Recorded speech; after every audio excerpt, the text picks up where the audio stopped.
Welcome to Geek on Film with your hosts, Robbie Holmes and John Hosch.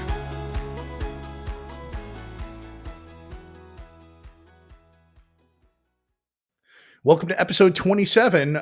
This is Geek on Film's recap of the Sundance Film Festival. I'm Robbie. Hey guys, I am John. What's up? So we got a chance to attend, and we both got passes for the awards component. So the films we got access to included all the award-winning films that were judged and voted on this last Friday, and we also had access to basically the Explorer Pass, which meant that we had access to the shorts program, the midnight shorts, and the animation shorts. So John and I did our best to bounce around and see a bunch of things throughout the last 48 hours of our lives. It was a lot. It was a lot. It was a lot of things. So I think we want to talk a little bit about like what Sundance is, our experiences getting in and out of the program and in and out of the systems to have access to these films. And then we're going to break down a couple of the shorts we talked about, features, a documentary or two, and I think it's a really pretty amazing experience to get to experience this from my couch. So, John, what was your experience? Let's start this off. What do you think? How do you want to approach talking about Sundance to people who may not be aware of it? Well, just a little bit of background, I guess. Sundance is a film festival in where the in Park City, Utah. Yeah, Park City, Utah. A skiing town. I believe Robert Redford is a big proponent of getting it kicked off, right? Yep. And kind of this is like I would say this is like the American version of Cannes Film Festival, right? Or Yep. like a TIFF, where a lot of films come here to get kind of showcased, and that's kind of where I would start, right?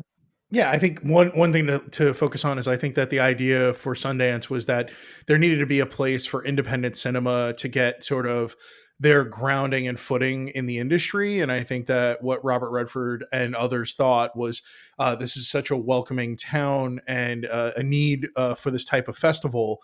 And there was sort of the synergy between his love of Park City and in the shadow of the mountains in Utah, and the community that was there of these sort of cinema lovers, and the fact that it was this sort of idyllic little town that could sort of represent a way for people to get away and get to know the film industry, the films that are coming out, and possibly some up and coming filmmakers.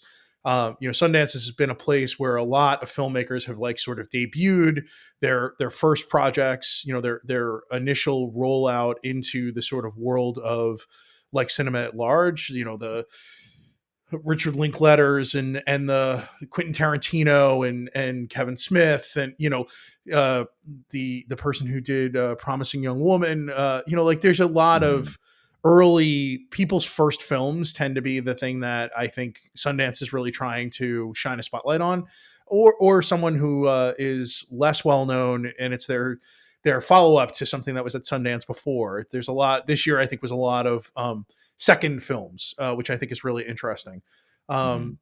I know there's some question about like sort of what is Sundance's role today with all of the other film festivals that exist. And I think there's something very special about Sundance because it has this history of helping the industry look towards the future. And sometimes it is a place where Sundance will point the industry towards what the award winners should be for the rest of the year. So Sundance typically is sort of the kickoff for a lot of these films. A lot of times you'll hear things like it was a wet print or that like they finished the effects or the edit a week before Sundance. So these are films that are like coming down the wire to getting out the door. I think it was one of the films I watched. They said they finished the edit, might've been Theater Camp. they may have finished the edit like a week before, like literally coming Wow. into Sundance. And Hmm. that happens. I think that's pretty common because people get accepted into the film festival. They're one of the selections to be a part of it, and it's aspirational, right? Like that they're going to be done. Yeah. But this is it's sort of the end of January every year. It's this big sort of, it's almost like the tentpole beginning of the film festival season, but it's also like a coming out party, I think, for a lot of directors and writers in this industry. Yeah, and I also think like the idea of virtual festivals, I think, is still in its infancy, to be Yep. honest. Um, and when film festivals first, I guess, started, it's also a place to like meet and network and get to talk to critic not just critics, but like uh industry people, and like a lot of up and coming people have started their careers at Sundance, like not just with like offering like something that they've done, but also meeting the right people and stuff. So, you know.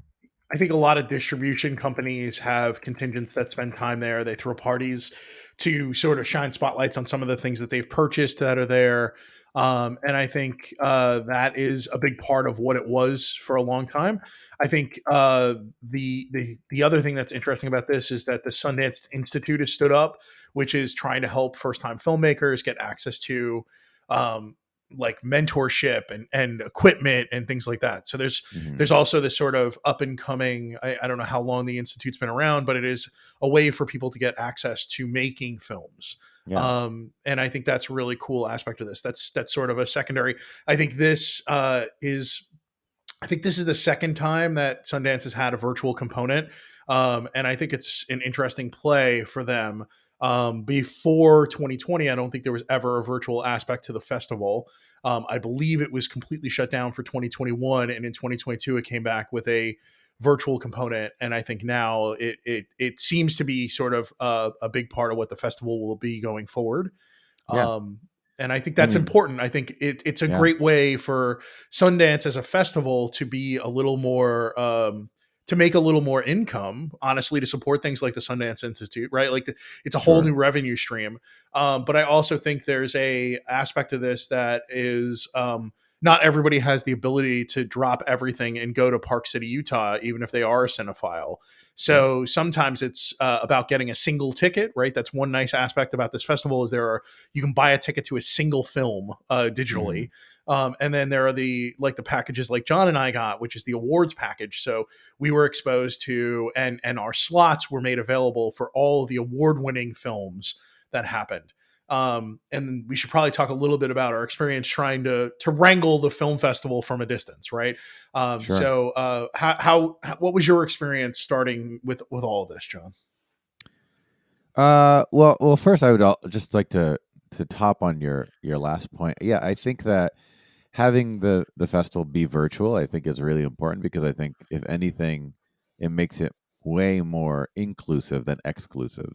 Hmm. And I think moving forward, I think that all these festivals, there was an exclusivity to it where it's like, oh well, I saw it at Sundance, or I saw it at Cannes, or you know what I mean, Yeah. which I fucking hate. Um, so the fact that, like, you know, everyone now has the ability to see these films, is pretty awesome. Well, and I think this is Um, a little bit in like the DNA of what Sundance as a film festival is trying to do, right? Which is shine a spotlight on independent filmmakers. This is a way for it to continue that mission statement and take it virtually, right? Like I mm, think a big part of what made Sundance is that people would go and hope to get accepted as a selection into there because it would shine a spotlight on their film or on a new director or on a new writer. So now this is a way for Sundance to sort of continue that, like removing the bushel from the light for people even online, which I think is sure. a really it's I think it's in the mission statement of Sundance to do this aspect of the virtual film festival too. Yeah. And I also think, like, this is also them being like, we're not blind. Like, streaming services do exist, and they're and are releasing quality quality films and things like that. So they're it's almost them stepping into the streaming world as well. Like so, it's all smart. It all works for me. Yep. Um, however, trying to kind of figure out what I wanted to watch was I already have gray hairs, and this definitely gave me a bunch more. Like I don't know if this is like in its infancy. They have a long way to go, I think, as far as like navigating and like making sure that like information on one screen is available of like, oh, what am I going to look at? What have I already checked into? So there's a lot of growing room, I think, in that regard. Yep. Would you agree? Yeah, I think what's really hard is there almost needs to be. I don't know if there it exists, but it would be really nice if like Sundance had a podcast that like interviewed the the auteurs who were creating these pieces of art, and then had some like commentary on what the film was about, and gave a little more context. It's an interesting piece of what I think a small film festival in my backyard does. The Skyline Independent Film Festival has an entire podcast that interviews every one of the selected film creators, and they talk a Hmm. little bit about their films. So it gave you a little more context going in. I think what we ended up with in this case was like a website description of what the film looked like. And that's not always great, right? Like, reading a 2 paragraph summary of a film doesn't give you the idea of like how this creator creates, or why this film exists, or why it's important to them, or right. Because film is not just a black and white medium, right? Like, on jokingly about Technicolor, but also it's not about like what is written on the page. It's about the story that's being told. And I think it would be really helpful to understand a little bit more and have a little more context, because I think that's the piece that was missing for me, is the context around these films. Like, why should I see this film over that film? Right? Like, Mm. I didn't have a lot of that type of context when I was trying to make decisions. So with the awards winners, we were at least given these are films that were considered award worthy for a specific aspect of the film or for the film at large. And that gave us a little bit more of a lens. But beforehand, it's really hard for me to understand sort of what should I be focusing on. Yeah, and it's tough when like the whole idea of awards is really tough to kind of wrap your head around too, because it's like, well, who's as far as like art goes, it's like because it's all subjective, right? So Yeah. yeah, so like it's one way of like kind of siphoning things of being like, hey, you might want to look at these things, but again, like we were talking about before we were recording, like some people watch like 60 films in a weekend, and how can that be enjoyable for you? Yeah. um I think the other thing so that we miss out on being virtual is, right, like there's a buzz that happens at these festivals. Like, mm, a debut will happen and people will talk about a film, and then there's like 3 other showings of that film. Well, unless you're there, or somebody is lucky enough to like, there's a podcast that happens day one of Sundance, right? Or day two, you don't get that kind of feedback. And I think that happens at the festival. You hear like there's a lot of people who are staying in these small town together. So you're all in the same buildings, you're all at the same restaurants, and there's a buzz that ends up happening. And I mhm. don't think virtual attendees get the same kind of experience. So it's a little harder. Even like following on Twitter, what is getting acknowledgement or people are talking about or praising. It's hard to keep that fire hose is too large a fire hose to actually glean anything useful. It's really hard to sift through. So that was my hardest part of this. Was there was a lot of amazing material that I had to sort of blindly reach around. I felt like I was like sticking my hand into a black box and saying like something in here hopefully is good. And I Mhm. got lucky a couple of times, and a couple of times I probably would have skipped that film if I had a different, if I had a little more context. Yeah, yeah.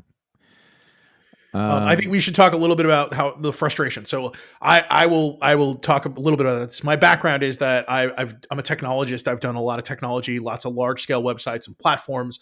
that's sort of what I do as a day job. I often joke that I'm like hand of the king or queen or consigliere to technology organizations now.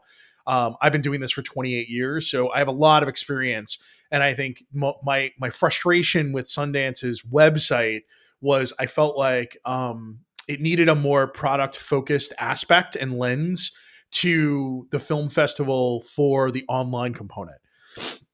I feel like they needed to do some more like user research in the experience of like a person who's digital only, and then what does digital only look like in a browser, what does digital only look Mm-hmm. like in a phone, what is the experience.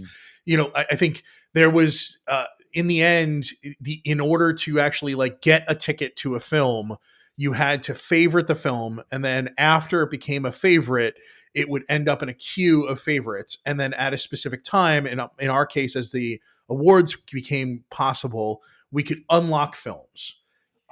Initially, there was just a set of slots that were award slots, so it was very confusing. In the end, I think the instructions that were sent, we got them on like Thursday night, and we got an email on like it was either Wednesday or Thursday night saying that we should start making our choices.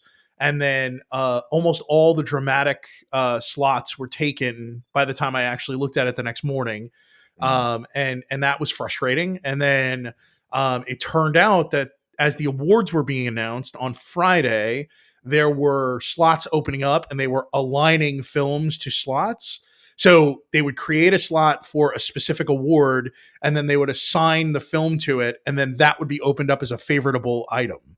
Right. So everything was a two-step process, but it was also like timing was involved, right? Like you had to be, it had to be sort of around the time these things were coming online. So even though I had bought a ticket to this where I was getting 8 tickets, four on Saturday and four on Sunday for award winners, I felt the like panic and stampeding in myself to try to get these slots, and Mm-hmm. it's me in a room by myself, right? Like Yeah. this should have been the awards nominees are all announced.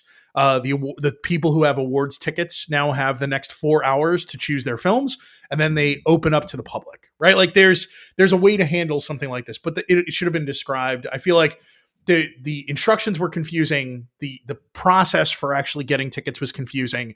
And then when it all came down to it, I had a good experience. I saw a lot of good films, Mm-hmm. and it should have been easier, right? Like I shouldn't have had 48 hours of frustration for 48 hours of a good experience is what it felt like, Right. so just a sort of the digital services delivery aspect of this, which is sort of my ballywick anyway, like it's what I do. I really felt the pain of this feeling like they could have done or should have done more user centered experiences, right? There should be a user centered like process of how you get your tickets, and I feel like the tickets were available, the process was clunky, the rollout of information was clunky, and I think there's a missing piece here of treating your each one of these aspects of your festival as a product, and I feel like that was sort of missing. Yeah. And I think if this if what you're saying before is true, like if this is only the second year or so that this has been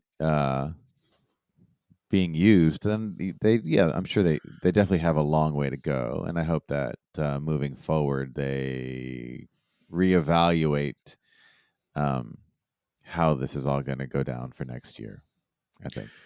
I would just say, call me, right? Like Holmes Consulting Group is available. But also like I would even give feedback. Like if Sundance wants documented feedback about the frustrations, like I am happy to spend an hour or two talking through my experience if that's helpful, Mhm. right? If it can feed into a backlog of issues that eventually become next year's product, like that would be worth it to me. Yeah, I totally. think, it's really an amazing product that they're bringing to the table. It just needs to have a more human centered lens. And I think Hmm. if they did that, we could have an easier experience, and it would be less frustrating for their consumers. We're kind of all locked in. We're gonna go to Sundance probably. So it would be really helpful if they focused on making it a better experience for those of us who are doing it. Hmm. I'm happy to pay the money to be a part of this amazing experience. I would just like it to be less frustrating as I'm doing it. Totally. Yeah. And that being said, let's start talking about some of the things that we saw. I was Yep. not able to see as much as Robbie, but I did get to see some pretty incredible things that we'll talk about. But let's start with some of the short films that you saw. What are some of the things So that stood out to you? yeah, let me start with one. So there was a film called Parker, and it was a documentary about three generations of a Kansas City family, and it's really about the fact that a son and his wife and his children did not have the last name of their father because the grandmother was married to someone else when she got pregnant, but she was separated. So she was already with this new person, but kept the name of her original husband, and that is the name that the family continued with. So in the end, the father was the last of the Parkers, and yet he had a Wow. son and he has a granddaughter and like so there was a sadness that like the Parker name was going to be ending with him, but Mm, also the idea of identity and who they are. Right, they are Parkers. Right, there's an interesting moment where in the documentary they show that he has a crooked pinky genetically, and so does his son, and so does his granddaughter. Right, mm, so they all have the same curvature to their pinky. Like it's an obvious genetic defect that's in the family, but they're all Parkers. Right, like this is so. There's some little moments that I think really just show the humanity of identity, and I think that it's a beautiful short film that I think will hopefully get seen more. I think the bigger piece here is like it is a film that is nothing but acknowledging who these people are, why a name is important, and what a name can mean to not just one person but to a whole family. mm, And they also but up against the fact that like the name Parker was actually a name that was given to the family by a slave owner, and they go and they visit the institution to talk about like where their name came from, and the woman who is interviewed and is talked to says like you should live in the name that makes you feel good, not the fact that it was on a piece of paper, right? Like, and I mm, think there's an interesting piece of family and identity, and it's but also the patriarch of this family is just charming. He's a charming man who's been around a long time, and I got a chance to sit through the Q&A because this was part of block number one, I believe. And what was really sweet was the woman said like she's known the patriarch, she's known Parker as he's known for a long time. He's a painter, and he's painted the outside of her house. He's painted inside her house. Every time she talks to him, she's like, "We should make it. I can't wait to make a documentary about you." And then it turned out that her partner is a lawyer, and he contacted that person to say like, "What does it take to change a name legally?" And that like triggered this entire process. He's an interesting person who has a military background, like, but he's just a character, and getting a chance to shine a spotlight on like a small family and the implications of a name is was so beautiful, and kind of what I was hopeful for when it came to these types of shorts. cool. Is that the first? That's the first short you saw, or just one that stuck out to you? It's the only documentary short that I saw, so that's why I think it stuck out to me so much. I went so the blocks inside of the app were you could go like short blocks, so there was shorts 1 through 6. There was an animation block, and then there was a midnights block. And then there was the award winners block. So some of them overlapped into Mm, like the awards winners. I didn't get a chance to see everything, but what's interesting is they did spread the documentaries across the shorts blocks, so there wasn't a block of short documentaries. So that was just the first one that stands out to me as like one that I will remember coming out of the festival for sure. Do you want to talk about the midnight short that you saw? yeah. So, referring to like the blocks that Robbie just talked about, there was a midnight short film block, and like the midnight film program, I guess at Sundance is more of the I guess embracing the horror aspect Yep. of film. Um, and there were a good amount of short films in this block, but the one that really stuck out with for me was a short film called A Folded Ocean, and it's about this couple that like are like just like physically like they love each other, and they show them like playing and being very flirtatious and like poking giving little love bites and this and that. Um, and then they wake up the next morning and like their arms are melded together. And then uh, slowly throughout the day, they start to kind of like be absorbed into each other. And there's a very big aspect of body horror, I think, the way that it's done it. And it's like really, really well done. And this comes from writer, director, and visual effects artist Ben Brewer, who I think is out of like Massachusetts or something like that. And it's yeah, the ability to kind of like show like what it's like to get absorbed into another human being, and then they're still fully sentient, and it was really creepy in a really good way. And um my experience with Sundance was I was watching most of it from my phone because I was traveling a lot this weekend, and this was one of those things where like actually like I either pulled my phone really close to my face so I saw everything that was going on, or I pulled my phone really far away because I didn't want to see what was going on. So it was very effective even on a really small screen. Um, not a lot of dialogue. It showed you everything, and it you know visually, and it was really really really good. So Nice. a folded ocean. Check it out if you can. So I have a bunch of shorts that I can run through. Help Me Understand was one that is written and directed by Amelia Scott, and it's got a bunch of actors that you would recognize. It's basically six women in a room trying to come to a consensus around the smell of a new detergent as like the visual, as the vision of what the detergents organization is going to be, Mm. and it evolves from there into the ability that they can't come to a consensus.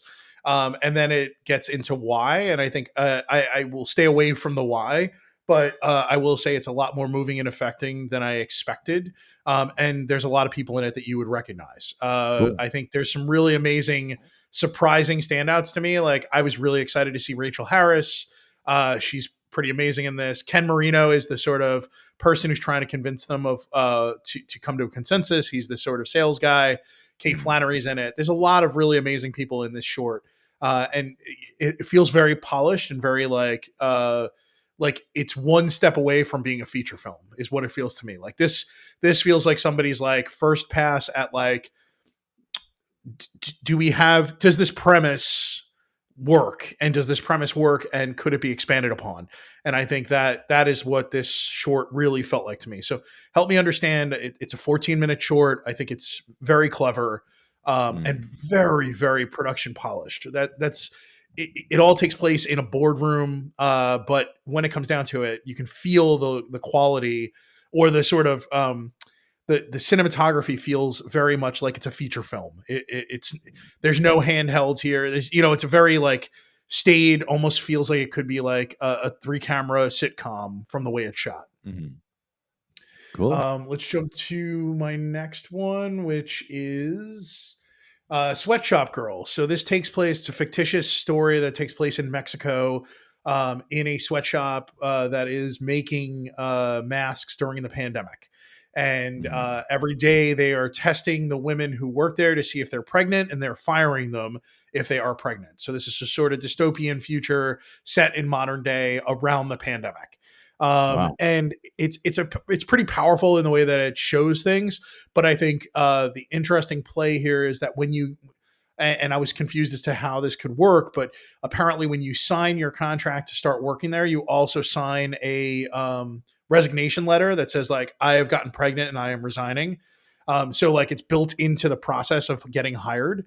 And it's smart and short and clever is the way I would put it. I really liked it. I think it was affecting, but not my favorite of all the things that I saw.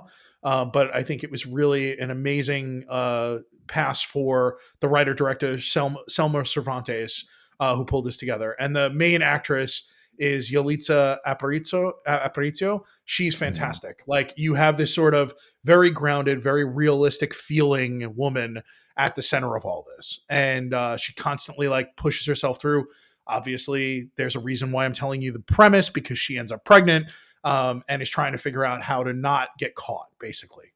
Mm. Um, it's really, it was surprisingly affecting, and again, it's one of the reasons I enjoy shorts so much, is like you have this like 16-minute film that sets you an entire world with an entire cast, and you know everything about them in such a short period of time. And I think Sweatshop Girl does a really good job of sort of bringing forward beyond just the story they're telling, the characters who are part of it, like the floor manager, and like there's so many characters in it for such a short film. I was very impressed. Cool. Just feels like a very well written, very like apportioned like script. It's not, there's not too many details, but enough details so that everyone feels real, and that's, it feels like it's carried through the entire short. Cool. The next one I'll talk about is Sunflower Siege Engine. It's sort of an impressionistic short about um, resistance and the idea of Native American clans and how they've resisted through time. And they use a bunch of footage through certain like there's a documentary about Alcatraz being considered a reservation because right, Yeah. so a lot of that footage is used, a lot of, in the middle of it Cool. there's sort of a music video that's part of this. So it's very impressionistic. It wasn't something that held together for me as a narrative short, but it's visually beautiful, and the material it's using is also very pretty. So like it's a very layered, it almost feels like an impressionist painting. You have all these layers coming together of like audio and video and real life, documentary footage, and like all coming together at once. So Right. I don't think it was a true. I didn't see it as a narrative short, but it's also not really a documentary. It's setting the vibe and the tone, I think, for this type of story to be told. Mm. It wasn't my favorite of them, but it also just wasn't something that I have a previous background in. So it didn't land, I think, as effectively with me because I don't have as much historical knowledge, which would have been better for me. But it's something very different, and I'm glad it was there because it showed another aspect of what the short program can bring to the table. I mean, did it pique your interest as in like, oh my god, I didn't know this about, like kind of like the whole idea of like with documentaries, it's like telling you information you didn't know. So, I Yeah, mean, I were think it, you it like, really oh did open shit, my eyes a little bit to the can't believe that idea stuff of happened? like, yeah, I think it right. It didn't tell me the story, but it did pique my interest on things like the resistance around Alcatraz and about what was going on there, and the idea that it was being treated as it could be utilized as a reservation, right? Like, and the Mm. reasons why it should be considered, and it's all the like, there's no running water, and there's like, it's an amazing aspect of which I will look more into trying to see a documentary about that resistance and about Mm. that situation. I think that was one thing that it did for me that I didn't have going in. Cool. Um, the next one is Ricky. Ricky is the story. It's a fictitious story about a black man who has come out of jail and is trying to stay out of jail. And I think it's really interesting because he's trying to do the right thing, and is sort of caught up in the world that he lives in, and not for he's not a bad man. It's just people around him and his life is not aligning to him being able to like make it to a 7 o'clock job the next day. Like his brother's supposed to drive him and he sleeps through it. And the night before he and his brother go to a friend's house and that person's smoking weed, right? Like all these things are complicated. I think what it's shining a spotlight on is it's really hard to be to abide by the letter of the law, right? Like if you are out on and you've come out and you're an ex-convict, it's almost impossible for certain people to live in their world and not break the rules, right? So this is Rashid Fretz writing and directing. He pulls together this entire story. I think the big takeaway for me is I think Parrish Bradley, who plays Ricky, is fantastic. I think he is he is he's sad, he's empathetic. He makes you feel for the world that he's a part of, and there's a really great twist or turn about halfway through that really sets the film up for its extremely emotional finale. And I think the other one to call out is his brother James. Malik Johnson is really great. I think their relationship feels believable, their interactions feel believable, but the dialogue is very smart. I did get to see Rashid Fret talk about this afterwards at one of the Q&As, and it was that like he wrote and rewrote this. I think there was like 37 versions of this script, but he kept talking to people in his world, like people who are ex-convicts, people who are parole officers.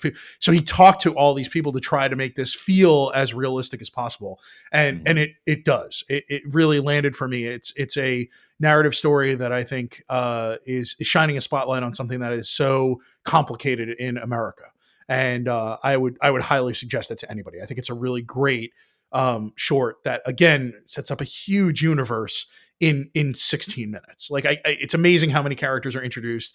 Like there's a character named Bernetta who gives him a job, and it's obvious that she's a family friend and that she owns a business and that it's a restaurant, and you get all of this in like a 3-minute scene where she comes in to say hi to him after he's come home, and his mother like welcomes her into the house, right? So there's an obvious like you get so much context from so little, and I think that's the economy of storytelling in this is fantastic.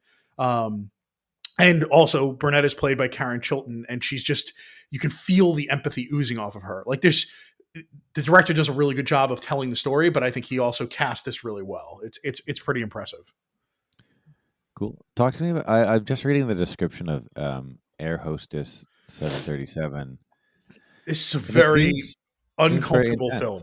Yeah. The Yeah, description, I'll just read it off the Sundance Film Festival website, is an air hostess collapses on flight, convinced that her problem is her new braces. However, her colleagues know the plane is carrying her mother's dead body to her hometown. Good Lord. yeah. You have to give a huge amount of kudos to the casting of the main actress. Lena Papa Ligaro plays the hostess, Hmm. and so she has these braces on her teeth. She's probably in her 30s. She's claiming that everything that she's feeling is around the pain of new braces. She's like uncomfortably getting used to wearing braces as an adult, and there's this like discomfort that is oozing off of her as a person, and people are saying things like you don't have to work today, we have a full crew, it'll be fine, and she's Hmm. pressing through to try to work, and it turns out that like yeah, she may be having a panic attack, maybe creating something in her head where she eventually passes out and collapses, but there's a visual of her trying to get to the to her mother's coffin inside the ship, inside the plane that Hmm. they're flying. Like it's really it's claustrophobic, it's uncomfortable, but I think it's again a very small film that, but in this case is it's done on purpose.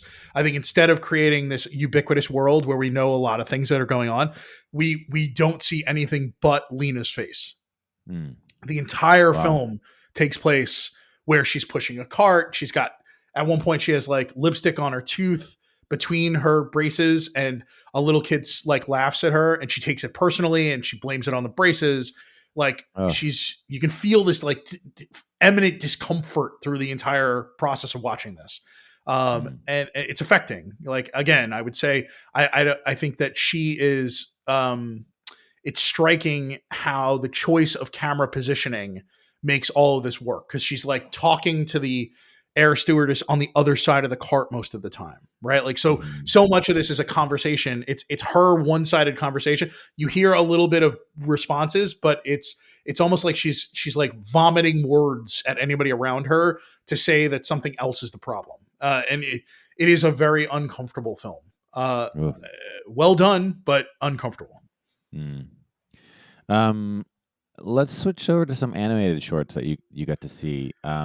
I so there was a short that was called Christopher at Sea. I was not Yeah. able to see it, but I do have access to the shorts until later today. So I think this is definitely one that I want to check out. From the information on the Sundance Film Festival website, it looks amazing. It's Tell me about it. really beautiful. So Mm. it feels So it's a short that is about a young man who goes on a like a cargo ship Like a instead of taking a transatlantic journey. cruise. Yeah, Yeah. yeah. And so he has this experience of like being the only passenger on the ship. And he's like he's isolated. He obviously has a girlfriend back home. She sends him an email. We see a screen where he's talking to her via an email. And he also just feels very like sad and melancholy when he gets the email. And I think what we find out throughout the process here is that the lead character Christopher is either bisexual or gay and has fallen for one of the crew members.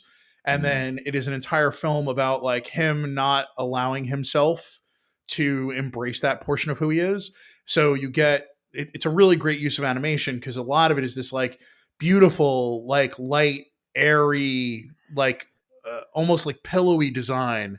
And then there are some like really frenetic sequences that almost feel like they become a nightmare. And a lot of mm. like you watched a lot of like animation in the 80s and the 90s, like those like the liquid TV era. Like there's a Right. lot of these Okay. amazing sequences where like two people's heads will get too large and Right. like look monstrous, in a dance, or like there's a lot of these. It really felt like it was homaging the sort of that liquid TV style coming out of this like beautiful light ethereal design and sort of showing a big like internal like just like his nightmare, his inability to focus and be who he wants to be is all brought to fruition. It's really beautiful. I think it was surprising how much story they were able to tell. Again, this is where shorts keep blowing me away. In like a very 26-minute short or whatever it was, it's surprising just how much is accomplished. 20 minutes. Mhm. They introduce another man who comes onto the ship, who eventually seems like he is connecting with the man that Christopher has a crush on. Like all of this is there. You see the whole cast doing karaoke. Like you feel the sense of being on the ship. It blows me away when a short can tell such a large story in such a small period of time. And I think animation has an even better ability to do that because of the ability to sort of hyper realize sometimes and sort of fast forward through transitions and things like that. And this movie really it hit me hard. I was very impressed with the sense of longing, the lack of comfort in who you are. All of that comes through in this short. It's really beautiful. And yeah, and then talk to me about something completely different in a sense. This time from the pictures, it seems like it's something that was stop motion animation, It's correct? so Yeah. beautiful. Yeah. Yeah. So this is a. Inglorious Liaisons. Uh, It is so much fun. It is this story being told through stop motion animation of characters being made out of switches. So light switches, like all different types. So there's what's amazing is they sort of create a like a rainbow of people based on the different light switch types. So there are like light switches that are white, light switches that are gray, light switches that are beige, that are black. Like, so you get this sense of like a mixed community of friends that are all at this party. mhm. And that's unbelievable. Like just the choice to do that and to choose light switches because the light switch looks like a nose. So they put eyes and a mouth above and below the switch, and that makes them they anthropomorphize them through that. And the stop motion animation doesn't have to do much, right? It's mouths and eyes, and even that there's no cheeks, there's no brows, right? So it's really interesting to tell an entire story through these light switches. In this, we're exposed to there's two female light switches who seem to be close friends, and one they play. There's a male light switch apparently that is cool and may have a crush on one of them, and then they play spin the bottle. She ends up kissing this light switch, and then they end up outside, and her friend ends up kissing her. And there's obviously like a connection between the two of them that they have not talked about. And then they both end off in different worlds with another light switch that's not their friend. So you get this sense of like longing and it's amazing storytelling and again this is an 11-minute short. Like, it is unbelievable, the sense of like, it's a party. Someone shows up in a Pikachu costume because it's supposed to be a Pikachu party. It's supposed to be like a costume party, or at least that's what they tell one person in their group of friends. And they all make Mm-hmm. fun of him, and they all get mad at the people who are laughing at. Like, all this happens in 11 minutes. It's the economy of storytelling and the vast story that's told in 11 minutes is astounding. I loved it. I think it was so. This made me smile. This made me laugh, and it just it touched my heart. It was sweet. Is the way I would walk away from it. That's amazing. Very cool. Um, let us transition a little bit. I think I wasn't able to see any of the documentaries that they had at Sundance. But did you got to see a couple, right? I got to see one. So Okay. initially, when we were choosing our slots, all the dramatic film slots in the generic awards categories were all unavailable. So we Mhm. grabbed a lot of documentary slots initially. And then as they were awarding films on Friday, they created all these dramatic slots. So we were able to sort of jump on and grab some of the feature films that we were looking to get to see. And I hung on to one documentary, and it's Mhm. Going to Mars, the Nikki Giovanni project. And talk about a documentary exposing you to something and teaching you something. I did not know who Nikki Giovanni is, and Mhm. she is a force of nature. She is a poet who is in her late 70s, who has written many books, who has been sort of the anchor of so much like empowerment of Black women in culture. There's Mhm. some amazing documentary footage or television footage of her and James Baldwin sitting and having conversations. It blew me away. It felt like this came from another universe I've never been exposed to. I'm so Wow. glad I watched this. Amazing. It is mind altering to see this experience. I That's awesome. loved it. I absolutely loved it. She is so smart and so funny and so eloquent, and like she's going back toe to toe with James Baldwin. They're going back and forth on this, and she's talking about she gets frustrated, and there's a moment where he just looks at her and he's like, "Sweetie, we have to believe in love," and like it's unbelievable to see this conversation happening in the 60s between these two amazing powerhouses, and she like you can see her like absorbing what he's saying. Like, she is this like voice of an entire generation, yet Mhm. also not cut off from being exposed to other ideas, and it's unbelievable. Wow. um she she tells an amazing story about her going to the Birdland in the 60s. So all the clubs in New York City apparently were closed on Sundays. So she went to the Mhm. club and wanted to do a reading of one of her books, one of her poetry books. And so she goes and she talks to the manager, and he's like, "So what's in it for me?" And she's like, "Well, what do you need?" And he's like, "Well, if you get me 100 people, the place is yours. 99, you have to pay for it." And she's like, "Listen, I can get 100 people to do anything, right?" And that was her tone and what she said, and I was like, that is an unbelievable statement. Like it but she's also like, my next door neighbor is uh, Morgan Freeman, and Morgan Freeman Oh, wanted to wow. do part of the reading. So like, just you start thinking about her world and who's a part of her Right. world. And Yeah. then she said it's across the street from the Times. So on Sunday, there's a line of mostly Black people going down the street from the Birdland around the Mm. corner. So the Times sent down a reporter to say like, what's going on here? And they were like, oh, it's a poetry reading of Nikki Giovanni. So they're walking around and they're like, we're looking for Nick Giovanni. And finally she's like, I'm Nick Giovanni.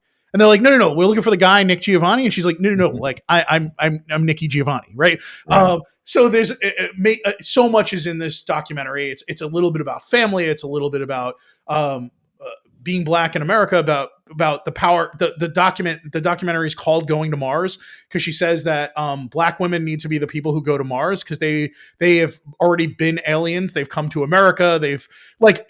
If this place isn't an alien location and we haven't dealt with aliens before, like there's an amazing aspect of this movie that is very like honest about sort of the world that she grew up in, who she is. She talks about like Mhm. her father being an abusive father to her mother, and there's so much vulnerability, but there's also things she just won't talk about anymore. She gets asked a question about Martin Luther King, and she's like, "I've already talked about this. I'm not putting myself in a bad place again. It's not worth it. Right. You can go see. There's plenty of footage of me talking about my feelings about this."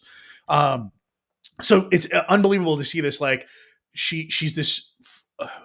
She's so grounded in who she is that the documentarians made a joke. They were just like, "We hope you like this, but in honor of Nikki, like we don't care. Screw you if you don't like it, right? Like because that's who she is. She's just like this beacon of like individuality and comfort in her. She even says on stage, like, I'm not a friendly person. I don't care if people Mhm. like me, and that's it's probably good and bad, you know. Like, it's a great doc. I think everybody should see this one.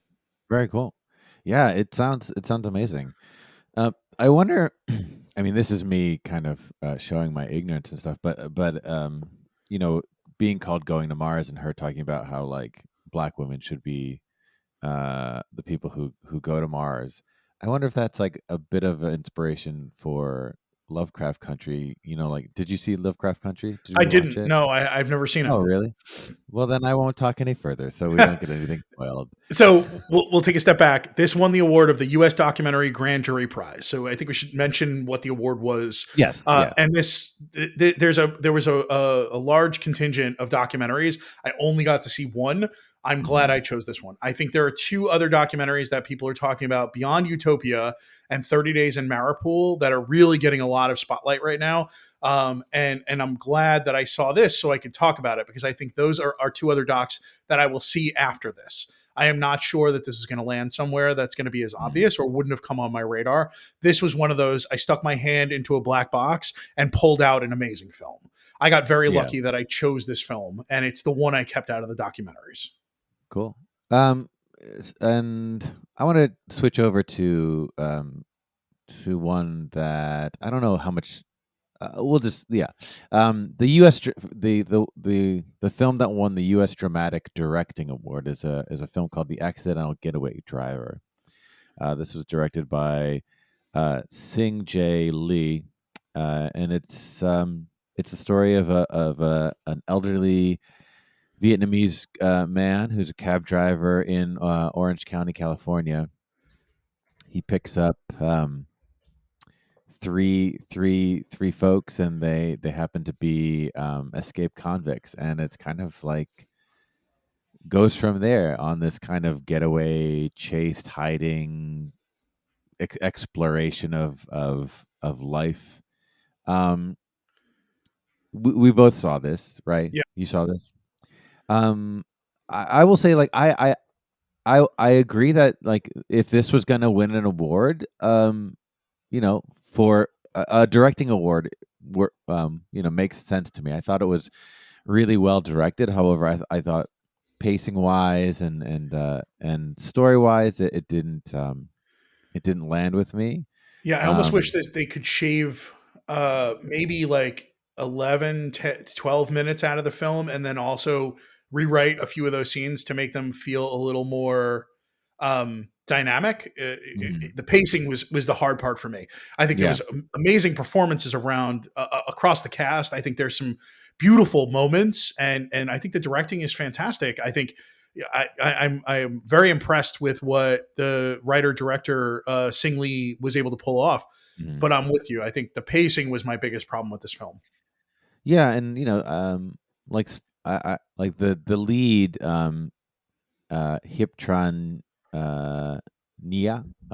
I butchered that name. I'm so sorry, but he is the gentleman who plays the elderly man. I thought he was so endearing, and I Yeah. really he said so much without saying anything, and the way that his face was framed in a lot of shots Yep. gave him the opportunity um to non-verbally speak uh, so much, and he kind of developed a really nice relationship with one of the convicts.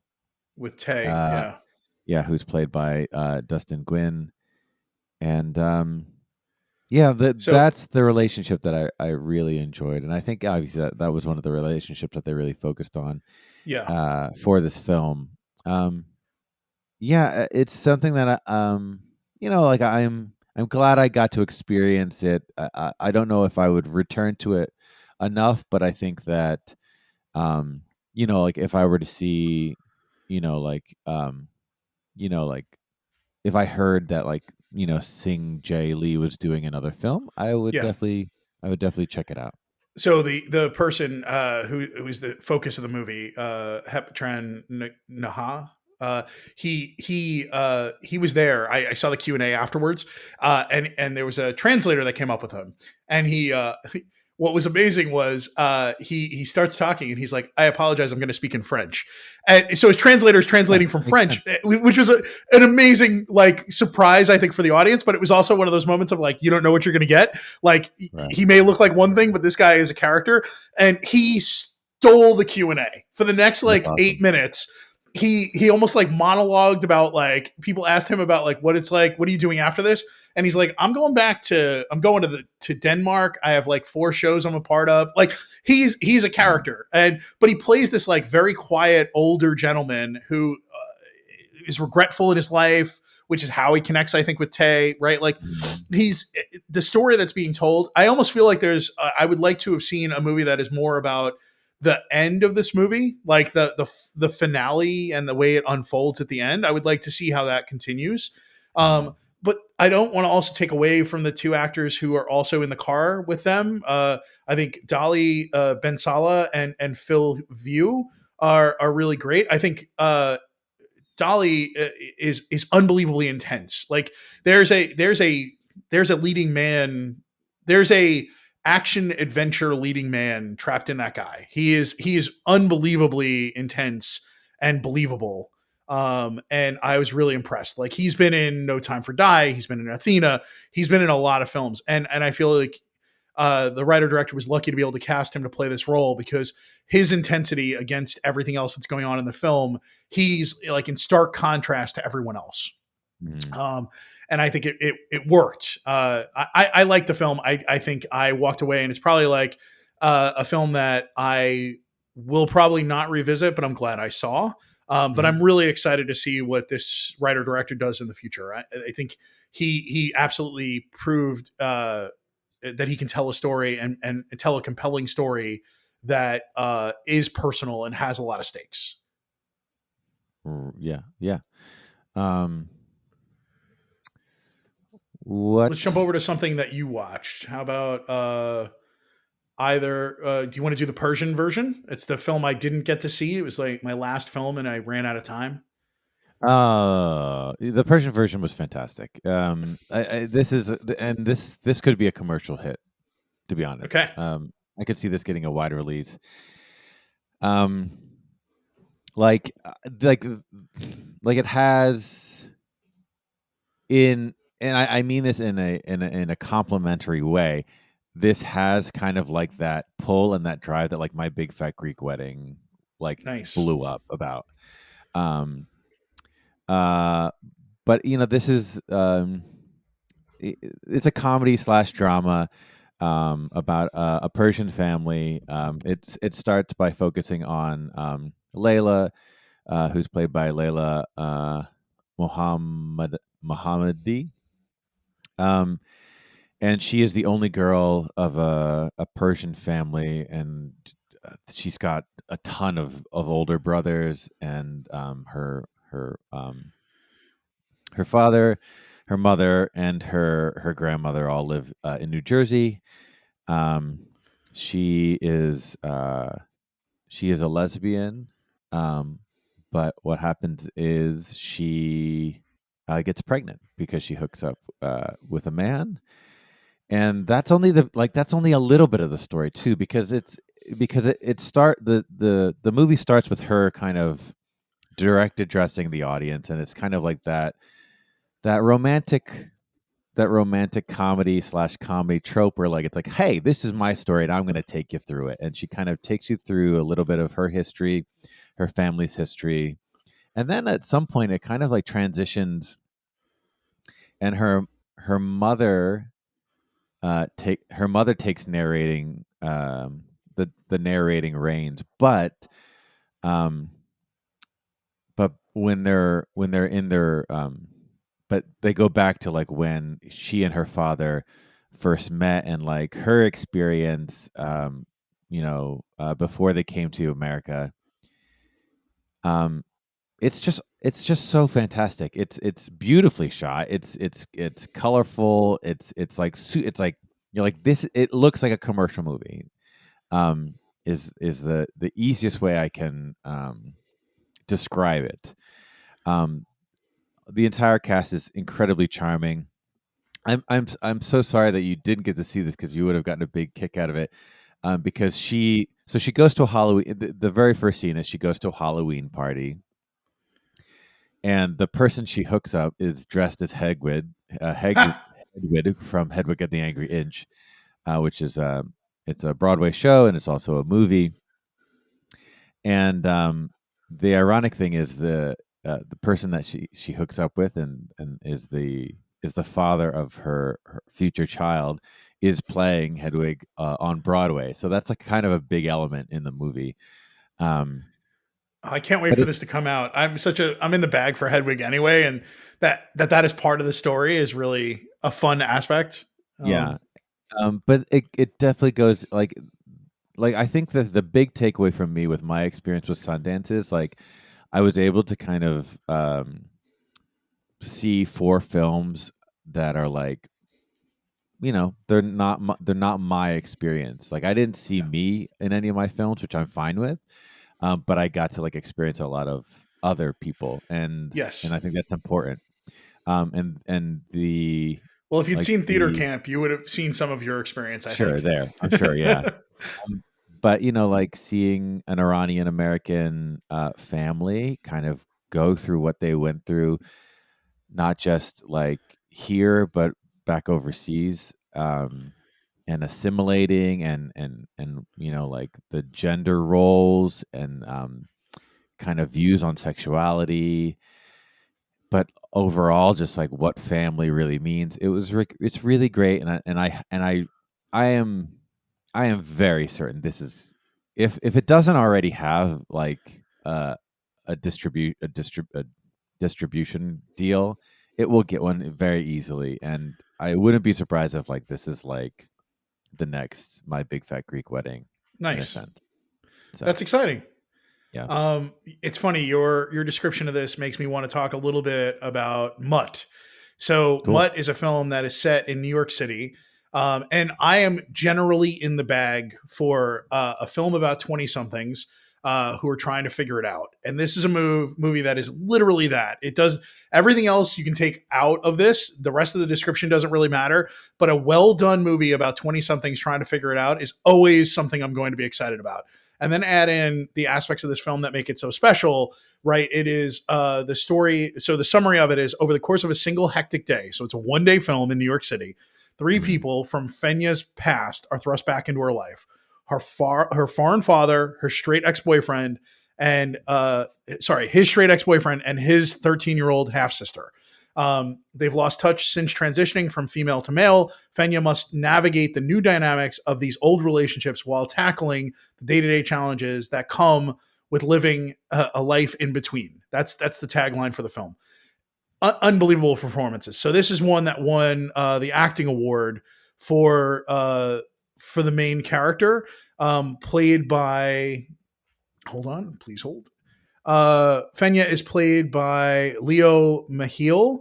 And they are in the casting breakdown. I think it's like half Lebanese and Colombian, and in reality, Leo is half Greek and half Puerto Rican.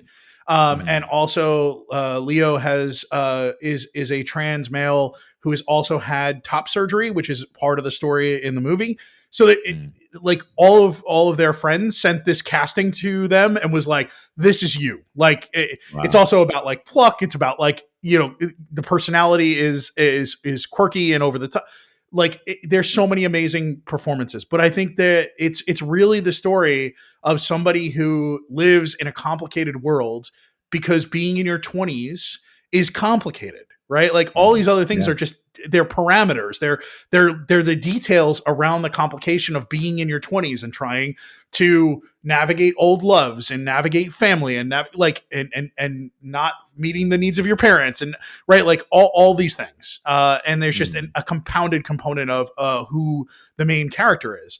But boy, I fell in love with this movie. I could not have been more on board. So much of it, again, I'm such a sucker for a film that takes place in New York, but so much of this film takes place in Astoria. I'm like, good Lord. Oh, cool. It's so, there's so many scenes where I'm like, I recognize that. I recognize that. Like, there's aspects of this film that take place in Harlem. There are aspects, like all these places I've spent so much time in my life. And it just felt like a warm hug of like, when you're in your 20s, life is weird and complicated, and just getting through your day sometimes is hard.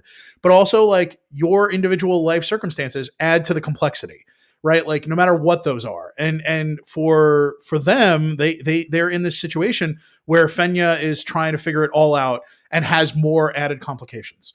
I think the story is delicate. It's beautiful. It's evocative of like what it feels like to fail at every aspect of your life, right? Like I feel like so many people feel like I'm falling down with my family, I'm falling down on my job, I'm falling right, like all of that. And it's there's no judgment put on Fenya or on anyone in this film. Even the father who's trying to figure out how to deal with their son is complicated, right? Like but he loves him very much. You know, it's a great film. I really hope this film gets wider distribution.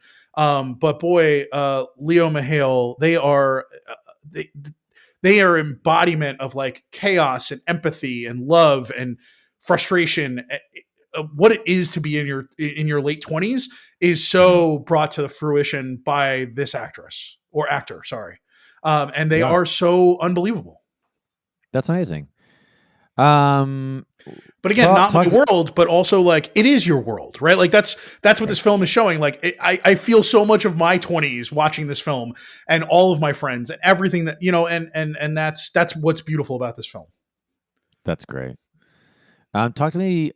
This is one that was on my radar, but unfortunately things happened and I didn't get able to see it. But talk to me about Scrapper, which was the award winner for the World Cinema Dramatic Grand Jury Prize. Oh my god, this movie broke me. I love this film. This film is the story of Georgie, who is a 12-year-old girl whose mother has passed away, and we meet her as this like plucky 12-year-old who is living on her own and is making it all work. She has a fictitious uncle named what is it? Winston Churchill, who's Amazing. supposed to be taking care of her, and has like the local like bodega owner recording messages that she can then use like a soundboard when the person calls. Like, yeah, we're doing Mm. great. We're having spaghetti right now. Like, it's so funny. It is like you know. In general, I find like plucky kid movies to be frustrating. This is a plucky kid movie where the actress Lola Campbell is so beautifully complicated. It is not just about like being plucky; it's about surviving, and it's about surviving when your heart is broken, and all of this comes through in a 12-year-old. Charlotte Oh, wow. Regan writes and directs this film, and the person I haven't spoken about is the father of this amazing child who shows up and is our friend from Triangle of Sadness. It's Harris Dickerson, who played Carl, the model at the center of the film. Look at that. He plays Jason, her the estranged father. But what it is they were just kids who had a child, and they didn't know how to make it work. So he Mm. left. Throughout the entire film, you get these like beautiful little moments where the daughter is listening to videos and watching videos of her mother who's passed away. It's obvious that she's very sad. She misses her very much. And you get to a really great moment where Jason, who's played by Harris Dickerson, leaves his phone and says like, you should listen to the voicemail. And it's a voicemail from her mother that talks about the fact that she's about to die and that her daughter needs him, and that they're so much alike. And Mm. it's so beautiful and moving and emotional, and you get these little moments where you see them connecting and bonding, and that like he's just a grown-up kid himself, right? And she's mad at him, and there's judgment on her and judgment on him of the world, of society. Like the neighbors know that she's living alone, and like, but they don't do anything about it, right? Like, because she's surviving. It feels like the whole neighborhood is like looking through their fingers to make sure she's okay, but nobody's Mhm. stepping in to help. And then all of a sudden Jason is back in her life, and so it's a really powerfully beautiful small film about what it is like to be a child, what it is like to lose a parent, what it is like to have a parent that's not in your life and then returning. There's so many little great performances, but boy, this movie does not work without the main actress. Like she is 100% this character embodied. Like Lola Campbell. So I saw the Q&A, and Charlotte Regan was very funny, and like obviously does not want to answer a lot of questions, is kind of maybe introverted, but like is standing on stage with Lola and the producer. And Lola, literally, like at one point, gets asked a question. Charlotte gets asked a question, and she like says, like, Charlotte should have gotten, Lola should have gotten a co-writing credit on this, because every piece of dialogue she rewrote, basically. And also, Lola didn't like to rehearse, so she'd be like, "We'll get it on the day; it'll be fine." Like, it's unbelievable that this little girl She's like pulls Frank off. Sinatra there. Yeah, her confidence and swagger in the film is Yeah. like it's like she's a 40-year-old who's run a business for 50 years, right? Like she's got this outsized charisma, outsized ability to say like I've got this, and Mhm. it comes from the actress herself. Like apparently she's kind of like, yeah, I don't want to rehearse. It's fine. We'll figure it out. It'll be fine. Like, but they created a safe space for these kids, for her and her best friend, who's played by Alan Uzin, who plays Ali, and they're beautiful. Their friendship is amazing. Like she and he have the only connection to one another in the film until her father arrives. Mhm. And when that happens, you would expect that like maybe her friend would be frustrated or feel like he's getting pushed aside. No, he wants to be friends with her dad, and like more so than even Georgie does. Like it's really fun. There's so much fun to be had here. I hope people go see it. It's a small film, but well worth it, and very heartstringy, and definitely made me cry. That's awesome. Um, I think the something that I saw that was fantastic, and I'm sure this is definitely going again. I'm sure it premiered at Sundance, but I think it already has distribution.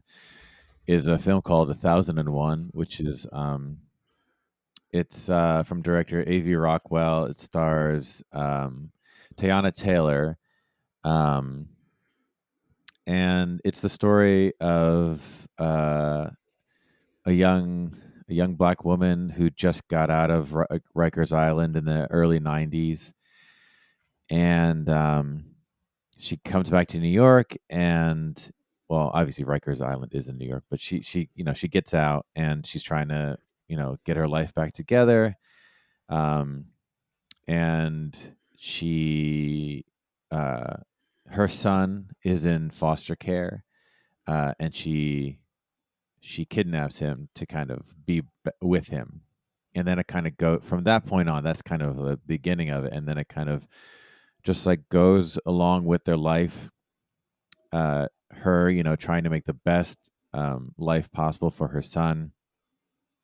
The man that she loves gets out of jail a year later, and then he comes into her life. And one of the most beautiful things about the film, I think, is cliche wise, it's like, oh, the man, the man who gets out of jail, who doesn't have, is going to be the bad guy, but instead this man is one of the most positive driving forces in this kid's life, and I thought that was really awesome. Um, but the one of the things that's really cool is it also shows the evolution and the gentrification of New York, going from the '90s into the '20s, or into the '20s, into the aughts, like the 2000s. A lot of times um, you get voiceovers from Giuliani when he was trying to run for mayor, and then when he finally got elected, you get voiceover from Bloomberg when he becomes mayor, and you see things happening. You see her, like as the main character is trying to, Inez, who is the main character, as she's trying to make a life for her and her son. Like like trying to get into better apartments, and then like her apartment gets bought by like like a freaking young white dude who is like trying to force her out of the apartment because he wants to remodel it and bring other rich young white people to the area. It's just a fantastic movie. The music that they use kind of like gives it this like very kind of like, I don't know, romantic, and not in like kind of like a lovey-dovey way, but like there's a romanticism about the city. But then the hardships that they go through is very real and very very palpable, and breaks your heart. And then there's some surprises that happen also that you don't see coming. Um, Her son, whose name is Terry in the movie, is played by three different actors, and they're all fantastic. There's him when he's 6 years old, there's him when he's 13, and then 17. All three of those actors are incredible, and this was produced by one of the producers on this was um, what is their name? Lena Waithe, who you you might have seen. She has kind of transitioned into producing things, and or they. I'm not sure of their pronouns, but she was. I mean, she was like the best friend of the main character in Ready Player One, Oh and yeah, yeah, and like they've been on a number of television shows and things like that. And this they're one of the producers here. nice. Uh, So it's a fantastic film, and I think it'll get distribution if it hasn't have it already, and I I think think you'll it's a be here. Searchlight film. I think it's already actually been. It's going to be released. Yeah, and I think Um, you're going to hear a lot from it. I think it's going to garner a lot of positive criticism and stuff like that. So let's jump over to something else that's definitely been acquired. I think it was acquired at Sundance. We'll talk about Theater Camp. It's a film I think I wish John had gotten to see. It's the story of a theater camp in upstate New York that is sort of like a home away from home, or a home that these theater kids don't have at home sometimes, for them to be mm, themselves, to come together and to work on their who they are, what they want to be. And it's written by four people and directed. So it's the writing is, please hold. The writers are Noah Galvin, Molly Gordon, Nick Lieberman, and Ben Platt. ah, And it's directed by Molly Gordon and Nick Lieberman. Um, gotcha. it's basically was something the four of them wanted to come together and make something fun that they could do together. And when I listened to the Q&A, one of the interesting pieces is there's a final performance that is like a show within the show. And Mm, they wrote that first, and then they were able to sort of back into that. So they spend a lot of scenes where they're discussing what's going to happen. They're creating songs. They're like, so it's interesting. They were very smartly able to create the final song and show that they could then retrace the steps of the characters to get to that. So it gave them something to work towards. So they had like an end goal to complete the film, and it gave them the ability to then like connect the dots to make that happen. hmm It's an interesting approach, I think, for them to write it. This is one of those films that I think the edit finished like 6 days before it went to Sundance. Like this is a film that they've been working. They only started working on, I think, in like September. Like it's a very short film, like 19 days hmm or something like that. It's Wow. unbelievable how fast they were able to get this completed. It is extremely charming. I think this shines an unbelievable spotlight on Noah Galvin. I think that the breakaway performance in this movie is Noah Galvin. Uh, they are the person who is in charge of all the crew and all of the stagecraft aspects of the theater camp, and they get a chance at the end to really come out of their shell. It's so much fun. You get a chance to see why this character is part of this world and why they've been doing this. But if you think about it, there are 5 shows running and one stage crew basically that's responsible for Mm, sets and design, like everything. got, So you get a lot wow. of frenetic energy of Glenn Noah running around. They like his walkie talkies never stops going off. It's like go for Glenn. Is like constant. He's constantly getting beeped on his walkie talkie. It's really fun.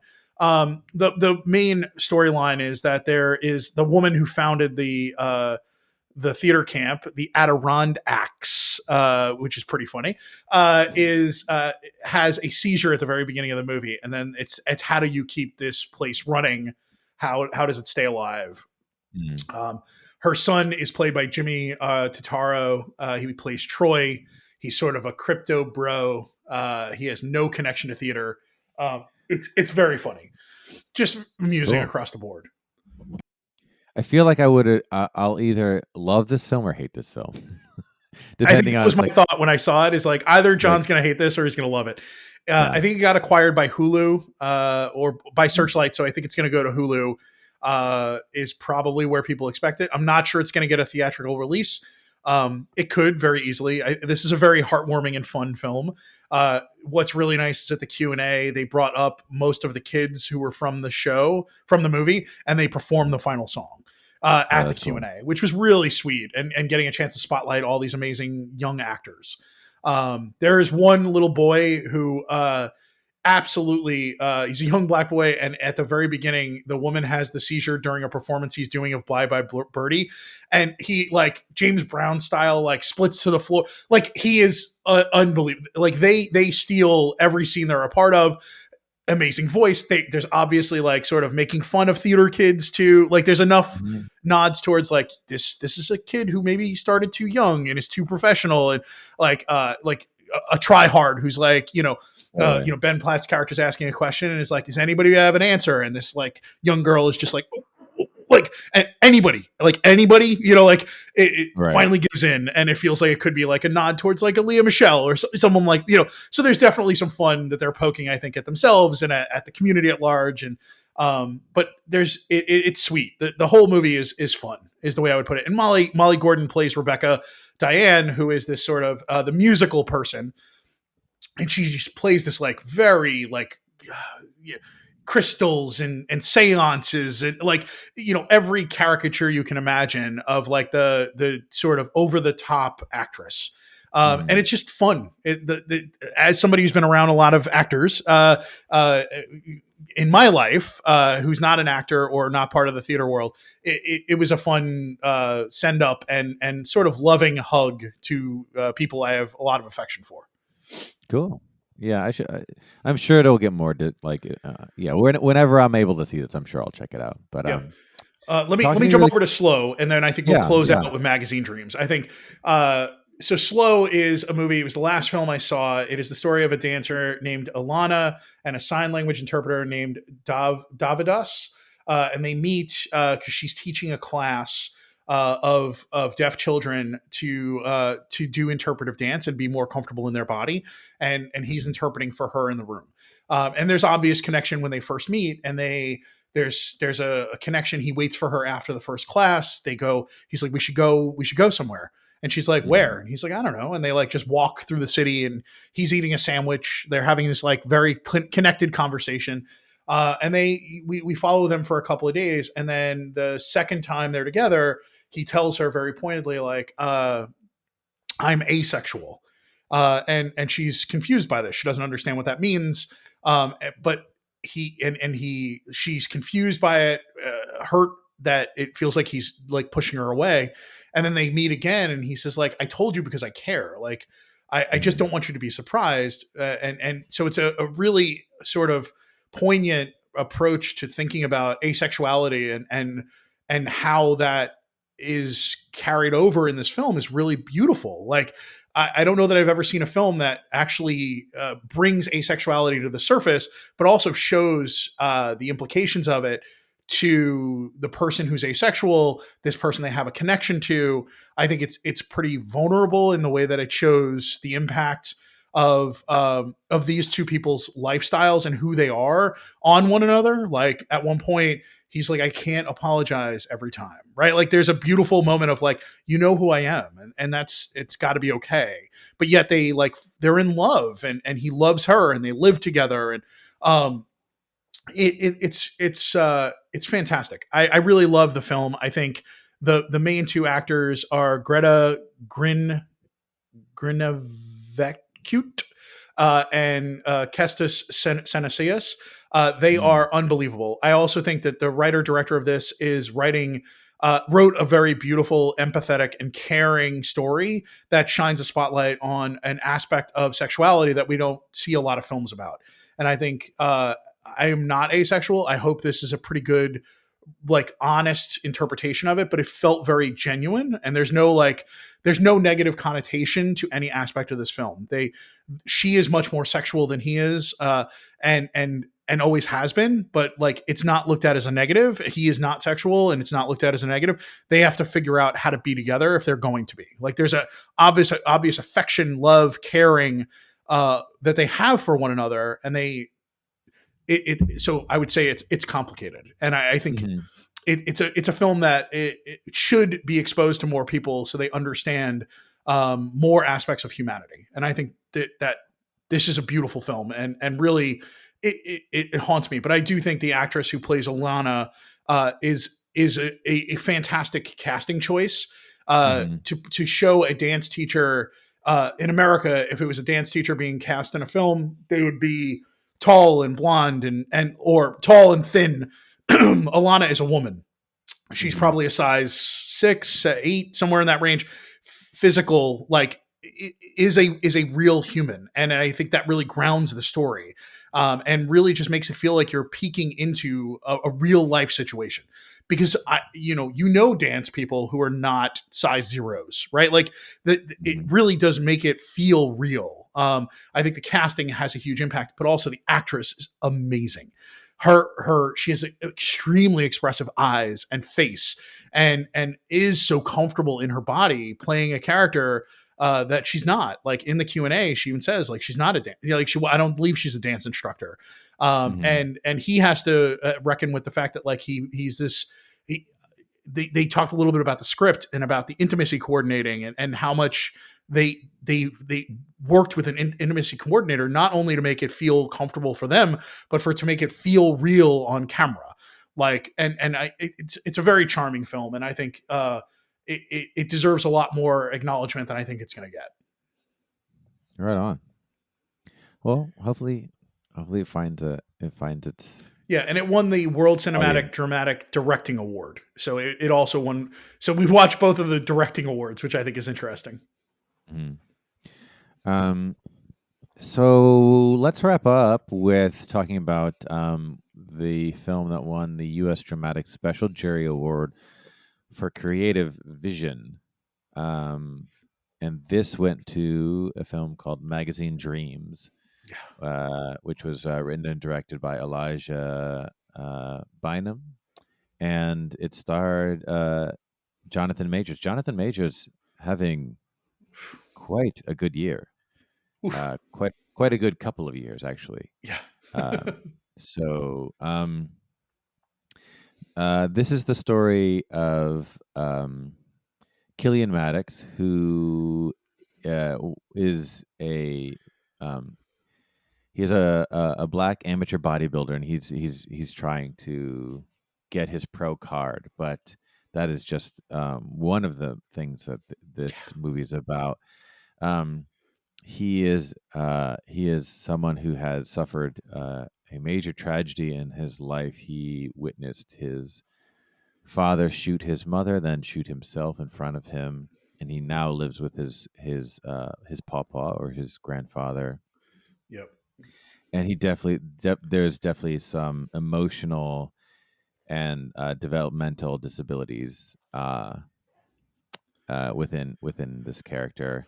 Yeah. Um, this was I mean, between this, like I was saying before, like all the films that I saw, like, all blew me away and kind of like exposed me to lifestyles um, that I wasn't familiar with. Like I personally really enjoy the world of bodybuilding, and I follow bodybuilding, and it's something that uh, yeah.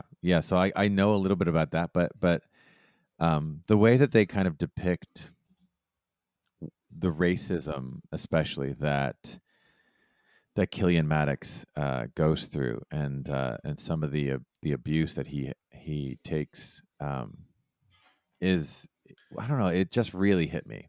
Um, So I think one thing I was impressed with, like, is when I walked away from Get Out the first time, I felt like Get Out really captured the idea of microaggressions so well, mhm, right? Like the little things that people may not even realize are racist or that they're doing, and I feel mhm, like this movie really does a great job of showing um, those and how Killian is seen in the world that he's a part of, right? Like the mhm, little moments where like a woman will like move her bag from one hand to the other, and then Killian literally saying like "I'm sorry," like for no mhm. reason other than him standing there, right? Yeah. I think there's some amazing aspects of the film. There's like hard like scenes of like full on racism that are sometimes leading to violence.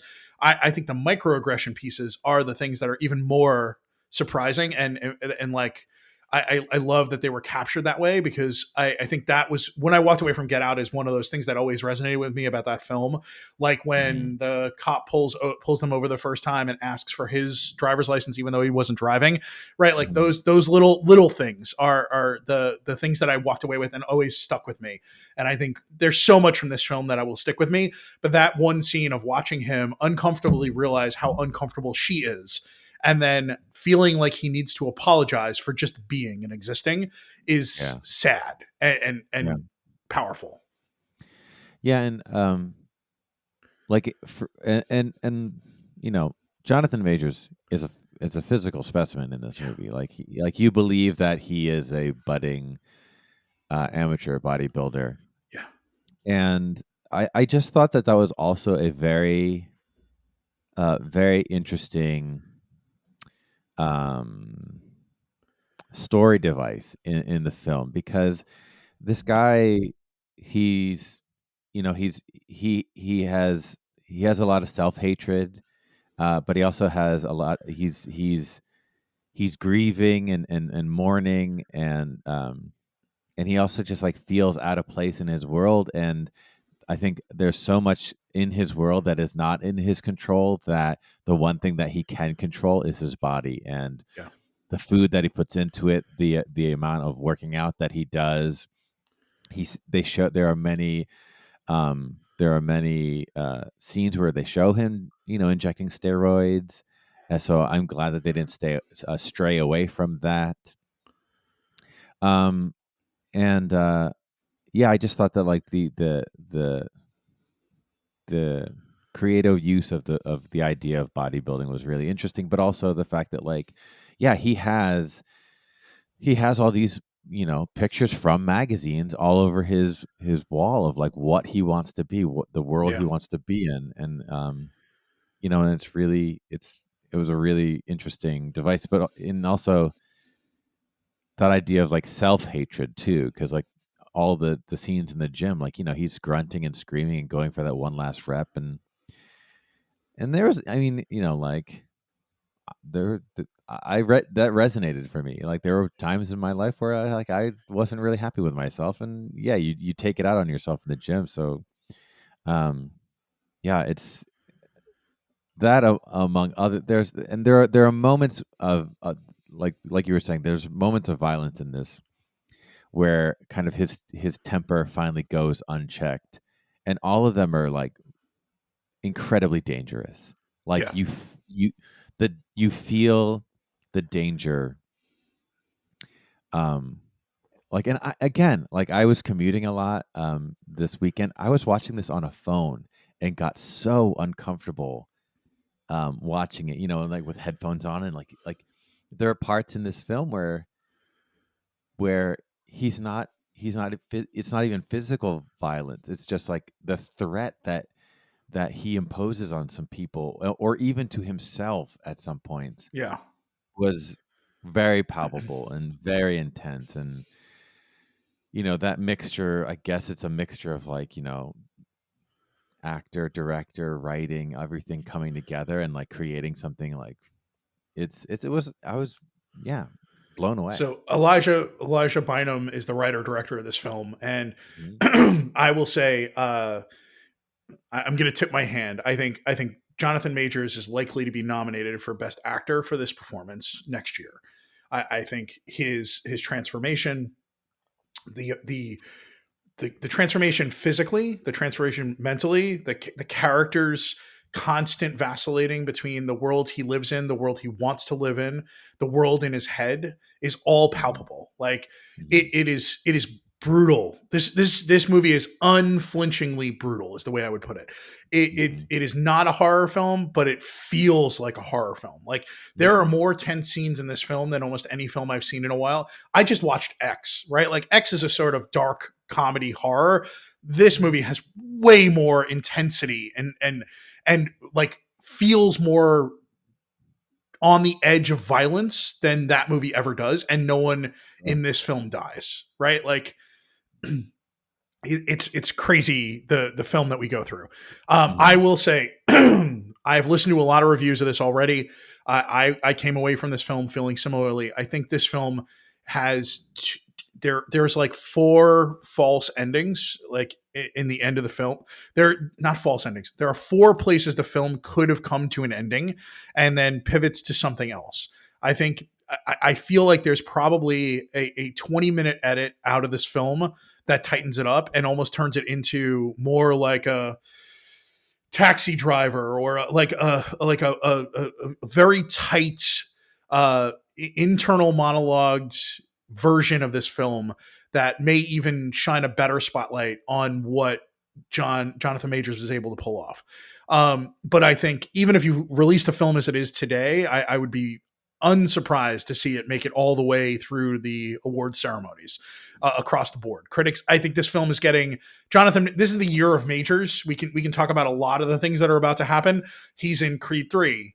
He's about to be Kang, right? Like we're about to see probably 5 films that have him in it, 3 of which he's starring in, right? Like Mhm. this is going to be an amazing year for him. I think this is the most unbelievable performance I saw out of everything I saw at Sundance. I also don't know that anyone is going to everyone is going to be comparing every performance from every leading actor from this point forward this year to this film.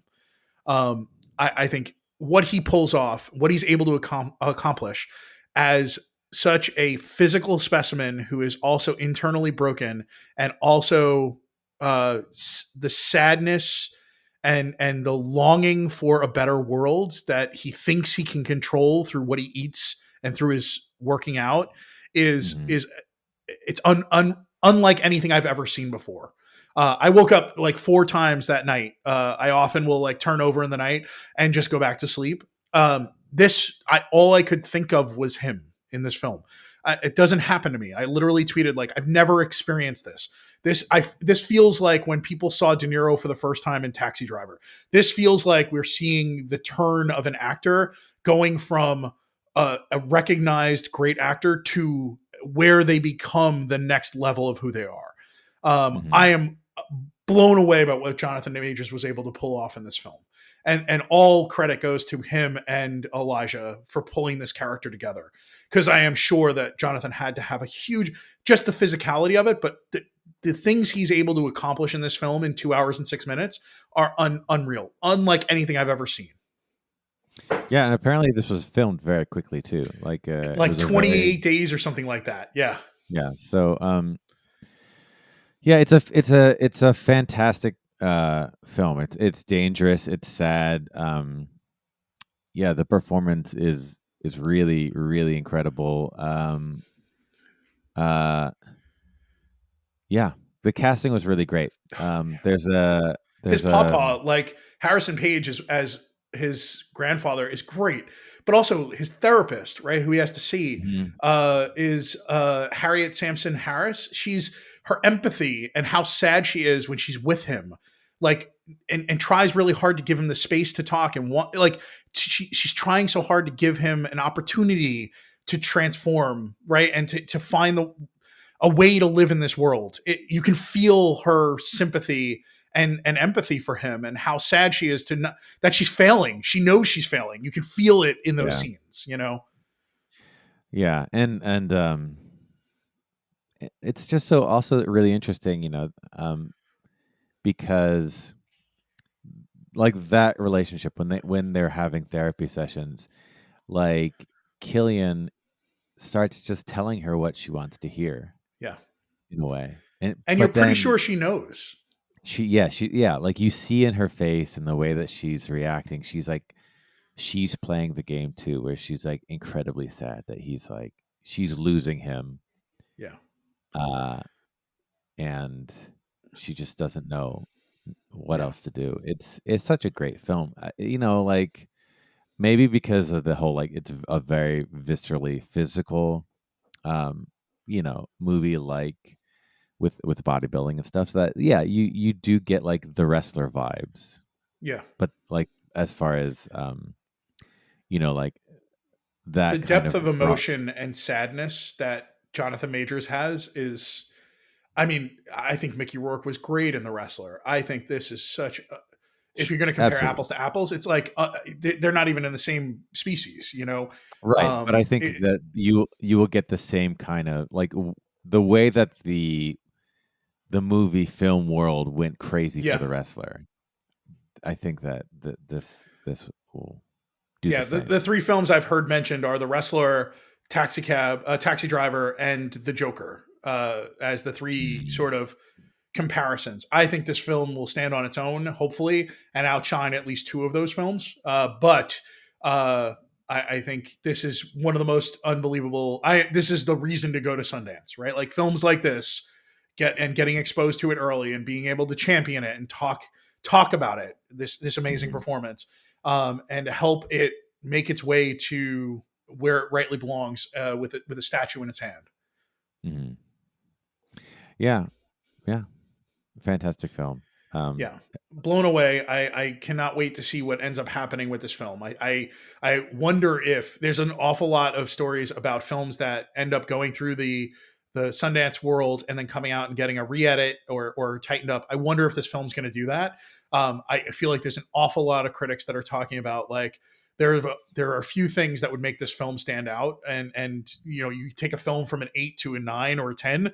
I think this film on its own is unbelievable. I was a Mm, little exhausted by the final 20 minutes, and you're in a very emotional state for a long time, and then to have a couple of faux endings really, like, in my opinion, it hurt my ability to stay as engaged. Yet I am mhm, still effusive about this movie, right? Like I couldn't be more explosive about my feelings for what Jonathan Majors pulled off. mhm. And so I think there's nothing but positives to say. I think there's a possibility of tightening this up and making it an even better film. Right on. All in all, I was like, once I was able to kind of get all my ducks in a row and what I was my schedule for Sundance, yeah, there were. I was really pleased with the films that I saw and the shorts that I saw. I think some, I think we'll we'll hear much more about later than others. But yeah, the Persian version, 1001, and Magazine Dreams, like you know that they were fantastic films, and I was really happy that I got to see them. Um, I was able to already like talk about two of them with some folks that I was around this weekend, and tell them to keep their eye out for those. So yeah, I all think in that all, one thing that we didn't talk a lot about is that Explorer Pass. I think with the passes that we got 2 days of the full access Explorer Pass, but it seems like that pass alone is like $25, and the Explorer Pass gets you access to all the shorts, all the shorts, animated documentaries, and it also gets you access to the indie portfolio, which included like a 2 hour and 50-minute documentary about Willie Nelson and like four other films. So there are some interesting plays. Like if you don't feel like you want to spend $200 to get access to like the awards package, there are some mhm, really, and you can also get individual tickets. They open up throughout the week, and if you follow the Sundance Twitter account, you can see that they've opened new tickets to certain films, as because what they're trying to do is, I think, it's a combination of like scarcity drives interest, but also these filmmakers are trying also to get these films distributed. So if everyone who would ever see this film sees it at Sundance, there's no reason for it to get a distribution deal. So right, I think it's a little bit of a balancing act of like forced scarcity versus this film needs a distribution angle to make its money back. Right. So I don't begrudge people the ability not to say everyone gets a chance to see this film. I think there's a lot of films like Eileen that a lot of people have been talking about that didn't get. There was very limited access to it on the online portal, but even in person, I think it may have only had 2 showings. And it's a film that everyone is talking about. Yeah. So, well, maybe we'll review that when it comes out. Yeah, I hope so. And about our distribution. I'm really excited to have done this. I think that I've enjoyed so much the festival films that the film festivals that we've been a part of, whether it's Skyline or Middleburg and now Sundance. It's just so much fun to experience these films and get a chance to sort of set up what the rest of the year looks like for myself and to understand what films are coming down the pipeline and then to have something to compare them against, right? Like a film that I'm watching right now, like Bardo, went through the festival circuit and had like a 3-hour and 8-minute cut that then got cut to 2 hours and 26 minutes. So there's a lot of comparisons about like what made that film, what 3 hours and 8 minutes was. There was a lot of complaints about that film's length, but also it's a little self-indulgent. Did they fix that by cutting it to 226, right? Like, so there's an aspect of this that also gives you more context on these films to talk about them later. Yeah. I really love this process. So I look forward to us doing more of this, John.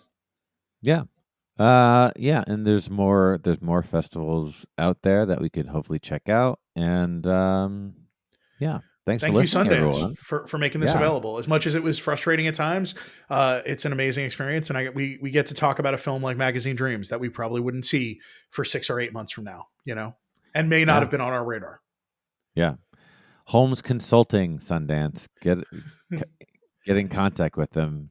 Fix that website and how it works. Yeah, we'd love to be a part of it. So thank you for sticking with us. Feel free to rate and review. If you stuck in here this long, it doesn't take that long to give us a 5-star review and tell us what you like or don't like. Please communicate with us wherever you can. We are really open to feedback and want to make sure that these are providing you what you're looking for as part of this.